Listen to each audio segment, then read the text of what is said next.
Assalamualaikum warahmatullahi wabarakatuh. Selamat datang kembali di Rio Hotspot Channel. Oke, kita mulai aja ya.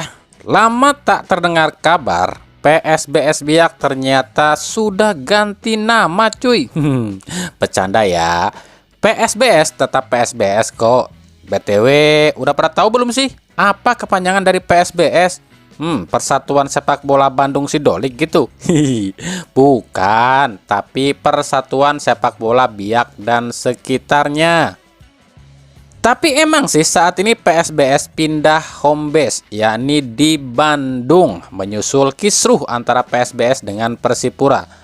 Awalnya PSBS ini akan pakai Stadion Cendrawasih di Papua, tapi karena nggak lolos verifikasi, kemudian PSBS ada masalah dengan Persipura, maka PSBS nggak bisa pakai Stadion Lukas NMB. Ya udah, PSBS pun cari markas baru dong. Udah dicari ke seluruh tanah air, tapi emang susah, jarang banget ada tim ataupun ada daerah yang mau menampung tim asal Papua. Nah, ditemukanlah di Bandung di Sijalak Harupat. Nah, ini miliknya Persikap Kabupaten Bandung ya stadionnya ya. Yang kebetulan bos Persikap ini tuh ada koneksi lah dengan bosnya PSBS yang saat ini. Ya udah, PSBS pun akhirnya memilih bermarkas di Bandung untuk satu musim ini ya, sambil nungguin nih renovasi Stadion Cendrawasih. Bahkan mes pemain Persib di Sidolik itu pun per 1 Juli kemarin udah harus dikosongkan, gak boleh lagi dipakai oleh para pemain Persib Bandung karena akan dipakai oleh para pemain tim PSBS Biak. Otomatis nama-nama seperti Robi Darwis, Kakang Rudianto, Jupe, Bule, dan Hamra harus cari rumah kontrakan karena cuma mereka yang tinggal di mes Persib di Sidolik. Nah, kalau benar ini terjadi, PSBS ini bermarkas di Bandung, ini akan menjadi anti klimaks dan penyadaran diri lah buat PSBS. Kenapa demikian? Karena musim kemarin itu PSBS ini membuat para pendukung Persib ini jengkel, sakit hati juga sih sama PSBS. Kenapa demikian? Karena ketika lawan Persib, kenapa memilih Lukas NMB jam setengah 4 sore di sana atau jam 2 siang di Jakarta yang panasnya mentereng, yang bikin pemain Persib ngap-ngapan, bahkan dicurangi oleh wasit Tommy Manggopa. Sekarang justru Bandung lah yang mau menerima mereka. Sadar ya. Maka wajar dengan pindahnya PSBS ke Bandung ini, maka banyak yang bilang PSBS itu sekarang singkatan dari Persatuan Sepak Bola Bandung Sidolik katanya. Jadi tetap ya, Persib musim depan akan lakoni derby, yakni derby Bandung. Yang satu Bandung asli, yang satu Bandung pendatang.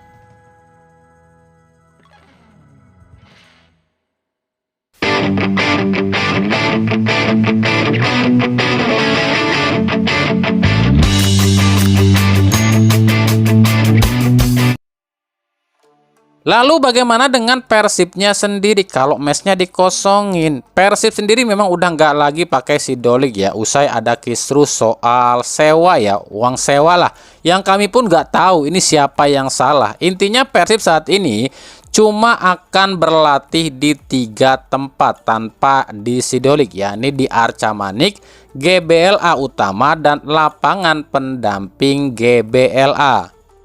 Bagaimana dengan para pemainnya kalau nggak boleh tinggal di mes ya? Kalau para pemainnya sih sambil nungguin training groundnya Persib jadi, para pemain Persib emang jarang ya yang tinggal di mes.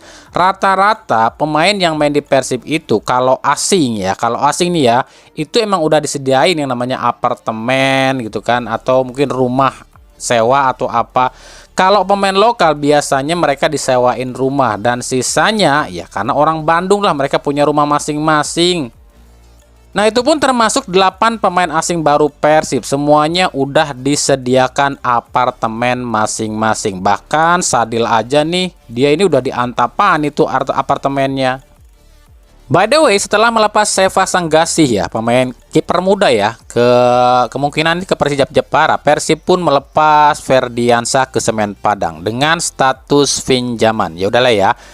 Biarkan saja si Ferdiansyah ini berkembang. Semoga aja di sana mendapatkan menit main dan bisa kembali ke Persib dengan lebih mumpuni lagi ya. Kita balik ke Persibnya aja deh. Yang pertama, Persib itu rencananya akan ganti aparel, nggak lagi pakai Sportama. Ini isunya loh ya, dan ini akan jadi isu tahunan. Tiap tahun Persib pasti diisukan katanya akan ganti aparel anu, tapi tetap aja balik lagi ke Sportama. Kenapa demikian? Karena buat kami agak mustahil kalau Persib ganti aparel, karena Sportama itu adalah merek dagang dari bos utama Persib, Glenn Sugita. Ya masa punya bos sendiri mau nggak dipakai?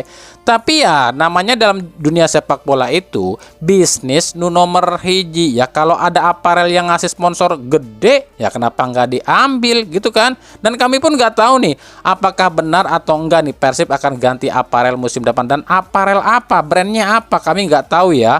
Apakah Misep nih yang kemarin diumumin sama Persib tuh di akun Instagramnya. Tapi setahu kami kalau Misep ini kan jualan apa ya, jualan produk jeans ya. Ya ditunggu aja ya kalau benar loh ya Persib ganti aparel dari Sportama. Ini kan cuma isu. Yang kedua, banyak yang nanya soal kontrak para pemain baru Persib. Nah mungkin udah banyak yang tahu ya, tapi nggak sedikit juga yang belum tahu karena mungkin mereka males nyari tahu. Oke, kita jelasin aja di sini ya. Semua pemain baru Persib itu, semua lo ya, semua pemain baru Persib itu di kontraknya 2 tahun kecuali Sadil Ramdhani. Sadil itu di kontraknya 3 tahun sama Persib. Lalu kenapa kok para pemain baru Persib di kontraknya panjang-panjang? Ya tujuannya demi efisiensi. Jadi kalau misalnya pemain baru Persib cuma dikontrak 1 tahun dan ternyata mainnya bagus, dan Persib itu pasti akan kesulitan nih negonya lagi. Kita kasih contoh siapa ya? Tyrone Delpino deh. Tyrone itu kan dikontrak 1 tahun di Persib. Malah bagus mainnya, otomatis banyak klub yang minat dong, banyak klub yang nawar dong. Nah, sementara Persib nggak dapat apa-apa karena kontraknya udah habis. Tapi kalau misalnya dari kemarin si Tyrone ini dikontrak 2 tahun, terus mainnya bagus, ada yang minat, ya mereka harus nebus ke Persib dong, dan Persib dapat duit. Itu loh maksudnya. Tapi kan Bang, iya kalau mainnya bagus. Kalau mainnya jelek masa dikontrak 2 tahun? Makanya dalam kontrak itu, dalam klausul kontrak itu disertakan ada yang namanya opsi pelepasan dan opsi perpanjangan. Kalau mainnya jelek si pemain harus rela dilepas tanpa gugatan apapun. Kalau mainnya bagus si pemain nggak bisa seenaknya minta naik gaji. Paham kan maksudnya? Kita kasih contoh siapa ya, biar kalian paham maksudnya. Makanya dengerin baik-baik. Contoh misalnya William Marsilio deh. William ini kan dikontrak 2 tahun di Persib nih. Kalau si William ini mainnya jelek, ya udah di akhir musim dia dilepas dan Persib cuma bayar sisa kontraknya aja. Dan si pemain itu nggak bisa gugat apapun ini gitu, karena memang ada dalam perjanjian kontrak kalau mainnya kurang bagus dan klub kurang setuju ya dia rela dilepas. Tapi kalau mainnya bagus, si Marsilio ini nggak bisa tuh minta naik gaji seenaknya. Misalnya di musim pertama bersama Persib cetak berapa gol nih, saya jadi top scorer atau apa, saya minta naik gaji nggak bisa. Paling ya naiknya yang ditentukan aja oleh klub. Misalnya gaji si Marsilio di Persib tahun pertama ini 400 juta, ya paling naik musim depan 500 juta, nggak bisa ke 700 juta. Itu loh kenapa Persib memperpanjang atau mengkontrak pemain dengan durasi jangka panjang demi efisiensi gitu loh, menghindari hal-hal yang tak diinginkan dan juga ya nggak mau kecolongan lah istilahnya. Paham kan? Berarti kalau ada yang keluar, ada yang masuk lagi dong. Ya tentu saja ada. Yang pertama dari pemain U20-nya Persib. Yang kedua itu 1 pemain timnas. Kan totalnya ada 4. Itu kan yang dibilang Hodak, ada 4 lagi katanya. Makanya ditunggu aja ya.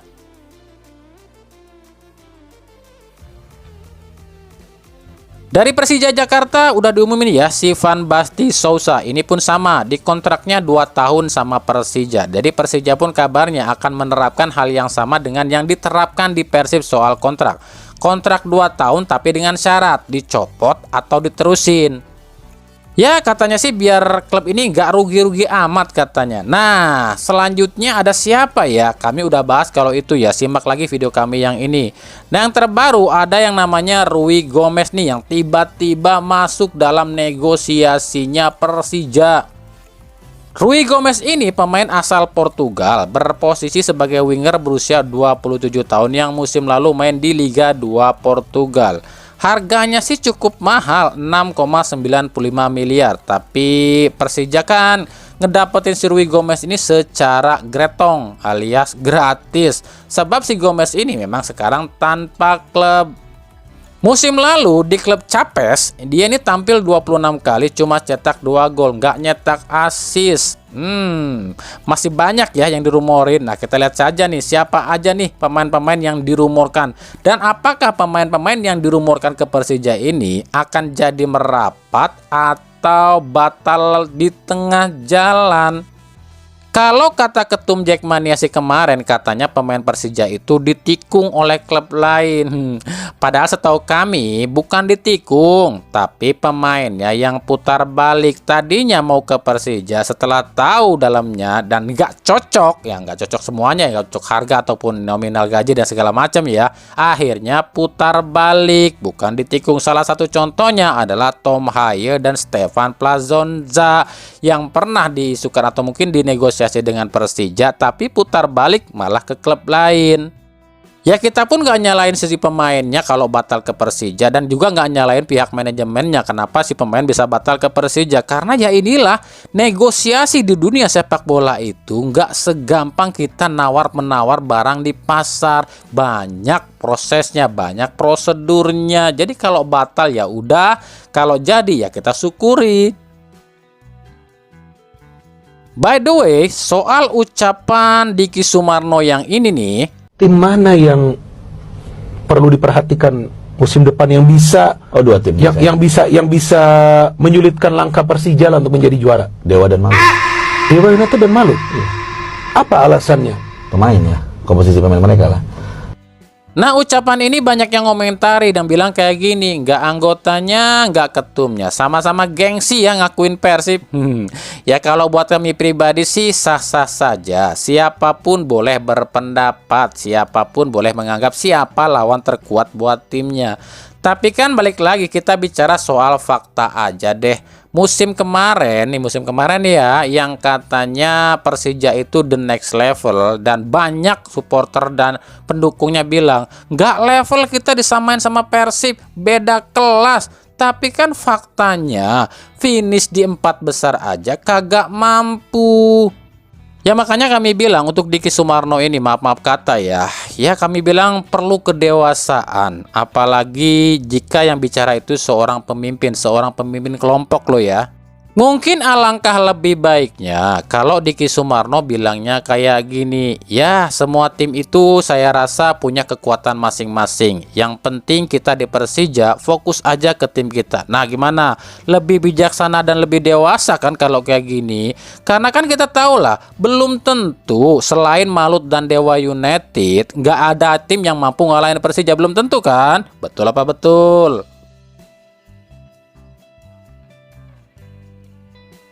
Oke, segitu aja dulu ya berita soal klubnya. Untuk soal transfer terbaru, nah kita sambung di episode selanjutnya aja ya. Soalnya agak ribet kalau ngikutin transfer sepak bola. Hari ini Jatik ini diumumin pemain anu, tiba-tiba sejam kemudian, 2 jam kemudian ada pemain baru lagi lah. Kita kan repot ngikutinnya, makanya kita akan rekap aja insya Allah nanti di episode selanjutnya. Kita sekarang ke timnas dulu aja kali ya, mampir.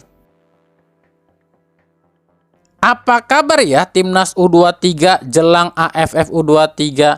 Indonesia sendiri seperti yang pernah kami sampaikan berada di grup A ya, bersama Malaysia, Filipina, dan Brunei Darussalam. Ingat, di AFF U23 kali ini itu cuma juara grup lo ya yang otomatis lolos ke semifinal. Lah, kalau cuma juara grup berarti cuma 3 doang dong Bang yang maju ke semifinal, kurang 1 dong. Enggak dong. Yang 1 itu diambil dari runner up terbaik.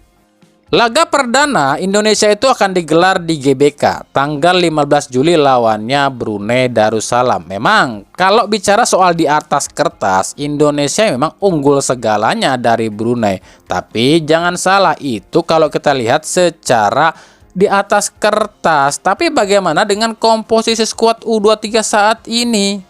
Kalau bicara soal skuad, kali ini timnas U23 asuhan Van den Berg ini kan mayoritas pemain Liga 1 dan masih muda-muda ya, meskipun mereka statusnya tetap pemain timnas di kelompok usia. Kami pribadi belum bisa memprediksi seperti apa racikan Van den Berg. Memang kalau kita bandingkan dengan skuad Sintayong, di mana Sintayong di U23 itu pakai 3 pemain diaspora, yakni Justin Hubner, Ivar Jenner, dan Rafael Struijk, serta rata-rata skuad Sintayong ini pemain timnas senior seperti Rizky Ridho, Hernando Are, dan Ramadan Sananta. Ya kami pikir skuad Sintayong ini jauh lebih berbahaya lu ya. Ya buktinya aja di Piala Asia U23, ini skuadnya Sintayong mampu mencapai semifinal. Tapi kita pun jangan pesimis, sebab ini kan AFF, lawannya kan cuma ASEAN ya. Meskipun ini berbahaya juga sih, karena lawan-lawan Indonesia di grup A ini udah mengantisipasi, udah menganalisa. Salah satu contohnya adalah Malaysia. Ini ada isu-isu loh ya. Demi menghadapi AFF, Malaysia ini lakukan seleksi sangat ketat pada pemain timnas U23. Makanya ada isu yang beredar, maka Malaysia ini akan memakai lebih banyak pemain senior tapi umurnya dimudain. Dan yang terbaru, Malaysia meminta jaminan keamanan saat timnas Malaysia main di Indonesia. Nah, ini yang kami khawatirkan. Takutnya ada propaganda. Bisa aja kan ketika timnas Malaysia datang ke Indonesia ada intervensi, ada serangan, ada hujatan, dan mereka bilangnya itu dari supporter Indonesia. Padahal kan kita tahu supporter Indonesia dan supporter Malaysia susah dibedain. Wong hampir mirip postur tubuh dan bahasanya. Makanya nih ya, buat netizen dan supporter Indonesia khususnya yang ada di Jakarta harus lebih hati-hati, jaga sikap, jangan sampai ada hal-hal yang menyinggung timnas Malaysia. Takutnya mereka bikin drama. Yang lakukan aksi-aksi seperti itu orang mereka tapi bilangnya orang Indonesia. Mereka lapor ke AFF dan Indonesia didiskualifikasi di Piala AFF. Paham? Makanya kita kawal aja, tapi kawalnya nggak boleh berlebihan, biasa aja. Dan ini memang agak sulit sih buat kami bilanginnya orang-orang yang khususnya di Jakarta ini. Buktinya aja Thailand aja busnya dilemparin batu. Ini kalau yang kayak gini kejadiannya sama Malaysia, terus timnas Malaysia ini laporan ke AFF, kan repot. Tahu-tahu Indonesia diskualifikasi aja di AFF, gitu kan? Aduh, repot juga kan lawan tim Upin ya, repot juga ngebenahin tingkah laku warga kita juga sih.